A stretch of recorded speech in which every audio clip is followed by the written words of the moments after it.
Бүгдээрээ сайн уу? Энэ бичлэгээрээ надад сүүлийн хэдэн жилүүдэд хамгийн их ирсэн яаж мэргэжлээ сонгох вэ гэсэн сэдвээр хийхээр шийдлээ.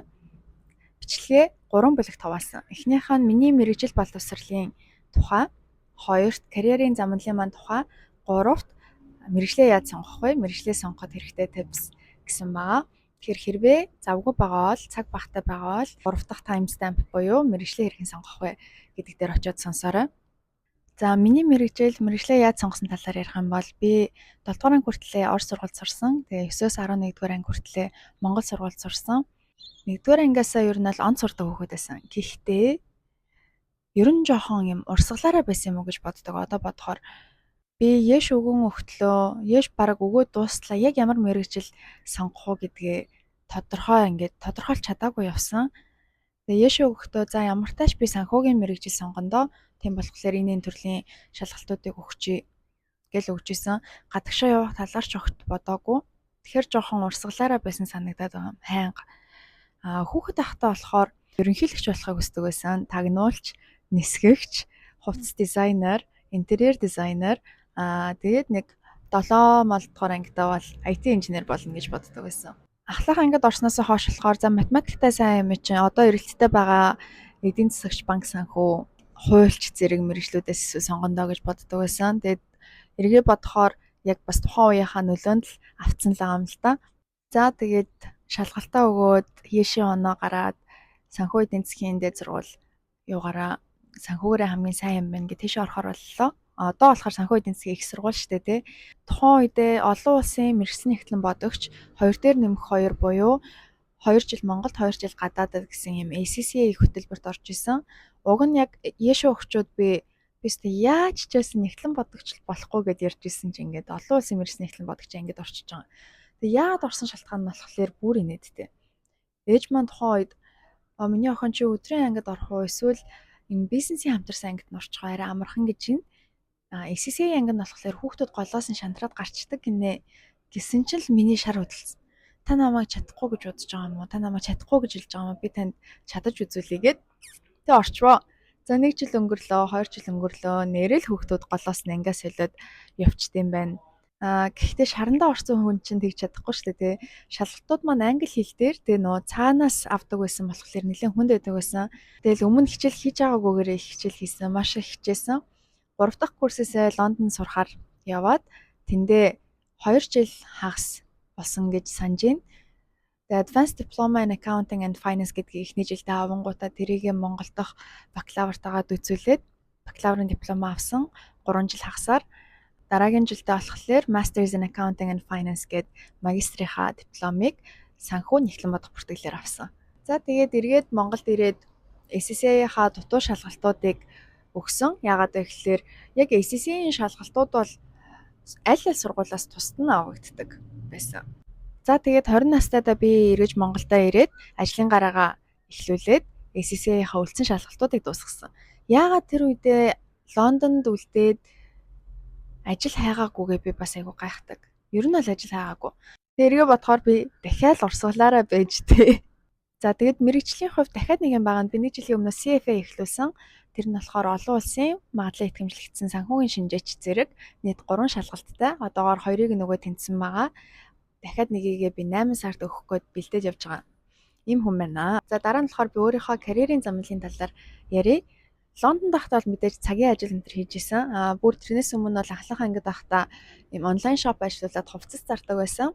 Гэхдээ яг мэргэжлийн ажил маань бол яг энэ 20 наснд би Монголдо ирээд аудит болон санхүүгийн консалтинг компанид ажилласнаар эхэлж исэн.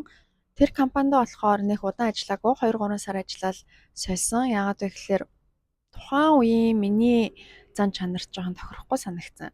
Тэгээд илүү удаан цагийг энд ингээд жоохон аз жаргалгүйгээр ажил хийж өнгөрөөж ирснээс ажлаа солио гэж бодоод би банкны нөөц удирдлагын газарт ажилд орж исэн. Түүхийн эдийн дилер гэх ажлын байр байсан. Тэгэхээр энэ бол яг миний сурсан мэргэжлээс жаахан өөр. Би чинь эхлэн бодох бүртгэл санхүү гэж явж исэн бол түүхийн эдийн дилер гэхээр өдөр болго арилжаа хийж байгаа. Эдийн засгийн мэдлэг маш чухал байсан. Миний хувьд болохоор эдийн засгийн мэдлэг яг тэр төвшөнд хангалттай байгаагүй. Гэхдээ би чадна гэж орсон.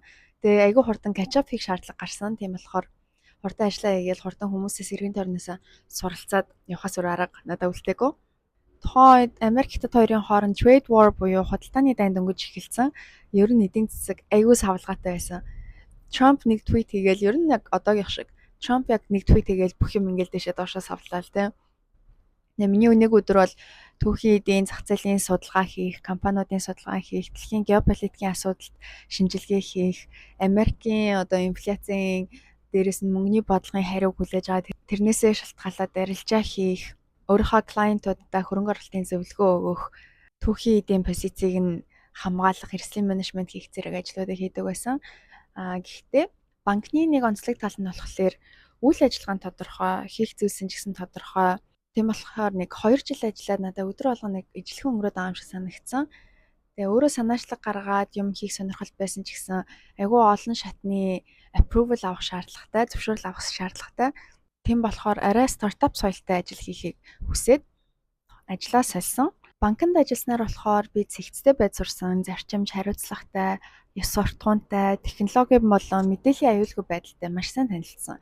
Мэдээж хийж исэн ажил маань эдийн засагтай салшгүй холбоотой байсан болохоор эдийн засгийг бас бүр ухагдхуунаас нь яг ингээд бодит амьдрал дээр сурсан. Яг нэг юм мэрэгчлээ жоохон өөрчилсөн бодит жишээ бол энэ дээр гарсан нь миний хувьд. Тэгээ ажлаа солих үед маань болохоор надад банкн дотроо rotate хийх эсвэл бүр өөр тийшээ явах гэсэн сонголт гарч ирсэн. Тухайн үед түрүүн хэлсэнчлэн стартап соёл үзмээр байсан болохоор би банкнасаа тэр бүр мөсөн гарсан ямар нэгэн газар хилтэс солих саналуудыг за яах вэ? Залуухан байгаа юм чинь гэж удаа тэгээ зориглоод бүр гарчихсан. Банкнаас гараад 3 сарын хугацаанд би ментор гэж хэлж болох хүндэт хүнтэйгээ хамт Европ Монголын хамтарсан худалдаа аж үйлдвэрийн танхимыг босголцоод тэрэн дээр нь тэр ажил дээр нь туслаад явсан. Үүний дараагаар ард санхүүгийн нэгдэлд эрсдлийн менежерээр ажилд орсон. Яг л миний хүсэжсэн стартап соёл тэр байгууллагт байсан. Айгүй хурдтай байх, санаачлагтай байх, мултитаскинг хийж чаддаг байх зэргийг яг тэнд сурж исэн. Ажилд ороход дөнгөж ковид эхэлж исэн. Тэгээ группийн CEO маань гүйцэтгэх захирал маань гадаад гацсан. Монгол байхгүйсэн болохоор яг онлайн уулзалтуудаар л ингээ хоорондоо ярилцдаг. Тэгэн гот миний хувьд яг юм хүлгүү далаад өөрөө сэлж сурах шаардлага гарсан. Яг намайг чиглүүлээд явж явах хэрэгтэй хүмүүс маань байхгүй болчингууд тэгээ тэр айгүй тийм миний хувь хүний хөгжилд маш том өөрчлөлт авчирсан experience байсан. Би одоо хэрвээ би тэр ажлыг хийгээгүй байсан бол одоогийн шиг санаачлагтай, одоогийн шиг менталитетэй, бодол санаатай хүн байхгүй байх байсан байх гэж би боддог. За өөр тэр ажлыг хийжсэний давуу тал нь төлөөлөл удирдах зөвлөлт нь хэд хэдэн гадаад гишүүд байсан. Тэгээд тузын бүх материалаа англи хэл дээр бэлддэг. Тэгээ өөрөө тэрийгэ танилцуулдаг. Тэгснээрээ public speaking хийж сурч байгаа. Илүү сайн ярьж танилцуулж, презентац ингээд тэ өөрөөсөө том хүмүүст би чи ингээд өөрийнхөө саналыг оруулаад тэрийгэ хамгаалж штэ тэ. Тэр маш том бас хувийн хөгжлийн нэг зүйл байсан. Тэгээ эрсдлийн менежерээр 3 сар 6 сар ажилласны дараа эрсдлийн удирдлагын захирал болж алтан тушаал агсан. Яг тэр үеэр яг ковидын үеэрээ хүндрээд эхэлж исэн. Заримдаа гэрээсээ ажиллаад, заримдаа офисээс ажиллаад, сүүлдээ бүр бүрэн хөл хорионд орсон штэ тэ хэдүүлээ. Гэхдээ яг тэр үед манай компани хамгийн том өсөлтийн үе болж чадсан. Яагаад гэвэл технологи цөөрөлсөн, хүн наашаа цаашаа явах шаардлагагүйгээр бүх зүйлээ хийх боломжийг нь бий болгоцсон байсан болохоор бидний хувьд яг юм моментум гарч исэн. Тэгээ би бас ийм conglomerate компани тэр үед нь ажиллаж үзсэндээ айгүй happy байдаг. Тэгээ манай одоо портфолио буюу хөрөнгө оруулалтын багцад байсан компанитай 30-аас бараг 50-д болж өсдөг ч юм уу те. Тэгээ энэ хооронд чинь би санхүү, хөрөнгө оруулалт, технологи, блокчейн, үйл хөдлөх хөрөнгө гэд бүх төрлийн салбарт яг ингээ групп толгой компани дээр нь байдаг байсан болохоор оролцоод суралцаад явсан. Тэгээ энэ бол миний хувьд бүр айгүй том юм туршлага болж исэн. Тэгээд нэг 3 жилийн дараа би артаасаа гараад өөрийнхөө хөрөнгө оруулалт санхүүгийн консалтингийн компани байгуулад 100 хэдэн клиенттай болсон. Одоо ч гэсэн ажиллаж байгаа. Мөн өнгөрсөн жил болохоор засгийн газрын хэрэг эрхлэх газарт хараат бус биш юу гэдэг үлээ. Орон тооны бус тий. Орон тооны бус зөвлөх хийж үзэж төрийн байгууллага, улс төртэй холбоотой туршлага хоримтлуулсан. Тэгэхээр ерөнхийдөө миний карьерийн замнал бол иймэрхүү. Мэдээж энэ хоорондоо бол би Instagram-аараа content creator хийж исэн. Сүүлийн нэг 2-3 жил бол илүү юм жоохон хувийнхаа юмнуудыг босгох дээр илүү анхаарал хандуулад явж байгаа. Гэхдээ цаашдаа бол буцаад corporate соёл руугаа орохыг хичээнэ. Монголд биш гадаадд ажиллахыг хүсэж байгаа. Тэгээд санснаар болох нөө юутач харчлаа. Нэг чаг гэлгүй дээ. За мэрэгжил сонгоход туслах типсээ би яг өөрийнхөө болон эргэн тойрныхоо хүмүүсийн туршлага дээр үндэслэж ярина. Ямар нэгэн одоо article элдв янзын видеог орчуулад автах бус яг цэвэр би өөрийнхөө залуухан хувилбар дээр очивол залуухан гэж жоохон хувилбар дээр очивол юуг зөвлөх байсан бэ? Би өөрийнхөө дүүдээ юу зөвлөх байсан бэ гэдэг өнцгөөс хараад ярий. За нэгт буюу хамгийн чухал нь англи хэл. Ямар ч карьер сонгосон бай англи хэл нэмээд нэг хэлийг маш сайн эзэмшээрэй гэж зөвлөмөр байна. Тэгээ хэлний чадвар хүнд бол маш том давуу талууд өгдөг. Хамгийн энгийнээс эхлээд ярихад л өөрийнхөө хүссэн сэдвээр судалгаа хийгээд бие дааж суралцахад чамд англи хэл хэрэгтэй. Хоёрт болохоор ажлын байран дээр англиар сайн ярьж бичиж чаддаг байх нь өөрөө маш том юм жоохон шудраг бус гэхдээ давуу талыг олгодог. Миний хувьд жишээ нь би англи орчсоор чөлөөтэй ярьдаг байсан болохоор наад зах нь гадаад томилолтууд руу намайг явуулдаг байсан. Гадаад харилцагчтай ийш тийшээ ингээд авч явж юм үзүүлдэг байсан. Энэ тентхийн ивентэд компани төлөөлөд явна. Тэр болгонд чинь хувь хүн өөрөө хөгжиж байгаа болохоор эргүүлээд хэл сурснаас гарах давуу тал маш өндөр байдаг. Тэгэхээр миний нэгт хэлэх зүйл бол хэлээ сайн сураарай. Хоёрт чиний мэрэгжил карьер амьдрал чинь 10 жилээ төгсөх үедээ сонгосон мэрэгчлэр чинь хязгаарлагдахгүй гэж хэлмээр байна. Мэргэжлээ сонгох үед хүн 18 настай гэж төсөөлөхөд дунджаар тооцох юм бол цаана тэтгэвртэй гартал бараг 40 орчим жил үлдчихэж байгаа байхгүй юу. Тэгэхээр энэ хооронд хүн дахиад өөр мэргэжлээр сурахад хангалттай цаг зав байгаа. Заавал сурахгүйгээр өөр чадвар эзэмшээд тэрийгэ хөгөөд явхад ч хангалттай цаг зав байгаа. Одоо л нэг юм сонгоод тэрийгэ бүх насаараа дагна гэж бити өөртөө дарамт үүсгэрэй гэж би хэлмээр байгаа байхгүй юу. Тэрнээс гадна аль нэг мэргэжлийг сонголоо гэд зөвхөн аль нэг салбарт эсвэл нэг л төрлийн ажлын байранд ажиллана гэсэн үг биш те. Жишээ нь би өөрийнхөө сурсан санхүүгийн мэргэжлээрээ аудитд ажилласан байна, банкнд ажилласан байна, стартапт ажилласан байна, технологийн салбарт ажилласан байна. Одоо цаашдаа магадгүй эрүүл мэндийн салбарт ажиллах юм уу, байгаль орчин sustainability салбарт ажиллах юм уу, wellness салбарт ажиллах юм уу. Ер нь бол хөрөг чадвар маш их баа. Яг одоо нэг мэргэжил сонгоод амьдрал чинь тэрүүгээр тодорхойлогдно гэж бити өөртөө ерөөсөө дарамт үсгээрээ. Тэгээ гуравт өөрийнхөө дуртай чаддаг юм хийгээд мөнгө олох боломж бол нээлттэй болцсон шүү дээ тий. Гэхдээ тэглээгээд сургуулаа хаях эсвэл сургуульд орохгүй байх шалтгаан нь тэр мөнгө гэж би боддоггүй. Дуртай зүйлээрээ мөнгө олоод амьдрах бол мэдээж бүх хүний мөрөөдөл. Гэхдээ их сургуулийн 4-5 жилийн үед хүн юу сурдаг вэ гэхээр зөвхөн тэр мэргэжлээ сурахаасаа гадна бусадтай нийгэмшиж сурдаг, хариуцлагатай байж сурдаг, цагийн ямиг цагт нь хийж сурдаг, олны өмнө өөрийгөө илэрхийлж сурдаг, бие дааж сурдаг. Тэгэхээр яг их сургуулийн тэр 4 жил бол ганц мэргэжил эзэмшихэд биш. Энэ бол бүхэлдээ тусдаа юм цогц experience. Хэрвээ өөрийнхөө яг дурлсан хүссэн юмараа мэргэжил эзэмшиж чадах юм бол тэр бол мэдээж ингээд бүр байж болох хамгийн гоё кейс шүү дээ тий. Гэхдээ хэрвээ тех боломжгүй аль нэгийг нь сонгох шаардлагатай болох юм бол дуртай юмаа хийж үзээд болохгүй бол эзэмшсэн мэргэжлээр ажиллажээ. Эзэмшсэн мэргэжлээр ажилласан чинь таалагдахгүй бол дуртай юмаа чадвараараа мөнгө олоод амьдрчээ гэх сонголттой байна гэдэг чинь бас айгүй том privilege. Privilege гэдэг чинь одоо за бас давуу тал гэдээ орчуулчээ. Тэгэхээр бас нэг юм өөртөө сонголт гаргаж ирж байгаа арга байгаа байхгүй юу? За дөрөвт юунд дуртайгаа эсвэл юунд дургүйгээ, юуг сайн чаддаг, юун сайн чаддаггүйгээ мэддэг болох. Өөртөөгөө танилцуулах алхмуудыг хийгээрэй гэж хэлмээр байна. За энийг яаж хийж болох вэ гэхээр чи интроверт хүн үү, эсвэл экстраверт хүн үү? Ганцаараа ингээд юм нүдэж ажиллах төрлийн хүн үү, эсвэл бусадтай хамтарч ажилладаг, эсвэл бусдын өмнө ярьдаг хүн байх уу, бусдад тусалдаг хүн байх уу, тийм. Тэгэхээр энийг болохоор 16personalities.com гэдэг вебсайтаар ороод тест хийгээд үзэж болно. Та хэдийн ихэнх нь үзсэн байгаах. Ийм 4 үсэг гарч ирнэ. Ардаа бас нэг юм заримдаа үсэгтэй байт юм а. Тэрийг ChatGPT дээр жишээ нь оруулаад миний энэ зан чанарт тохирох мэргэжлүүдийг санал болгоно уу гэд тэндээсээ харж байгаа shortlist хийж болно.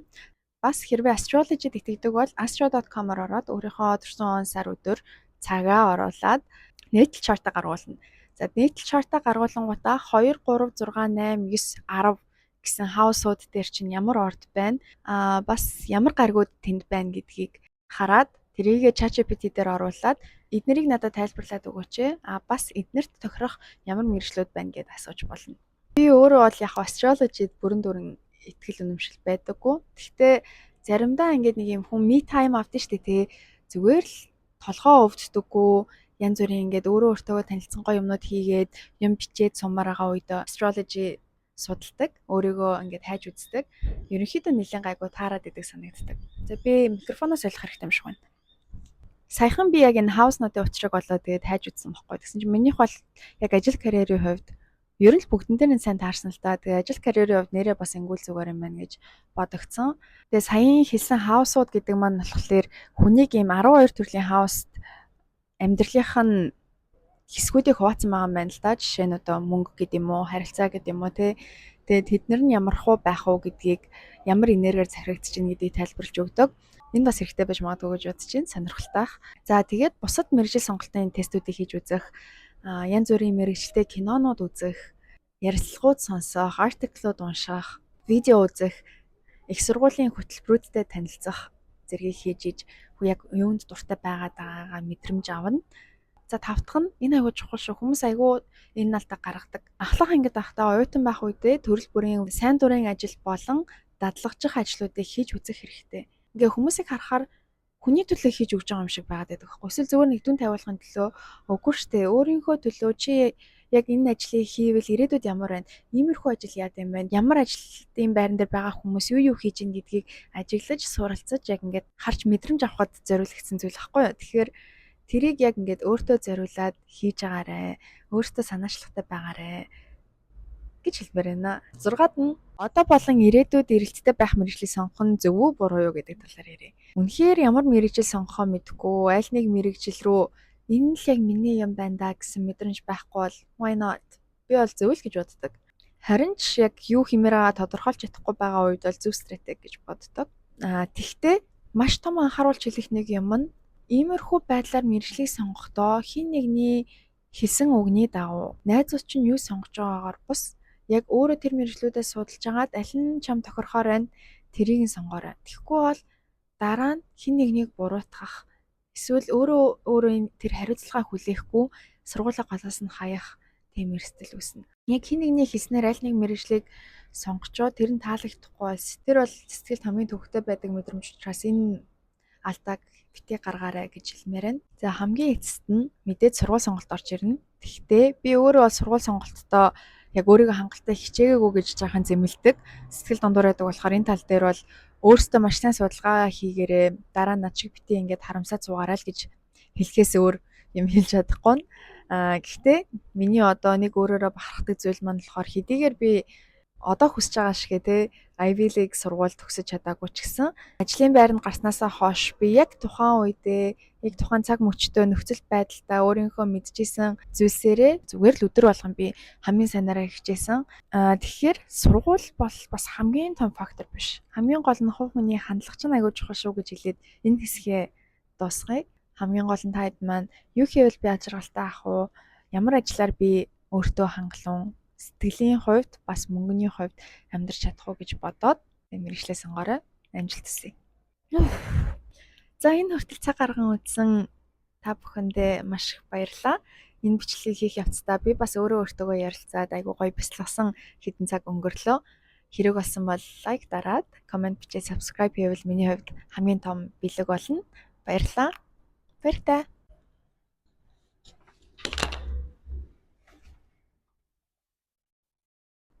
Бичлэг маань хийгдэж байна уу? Хийгдэж байна. Йой.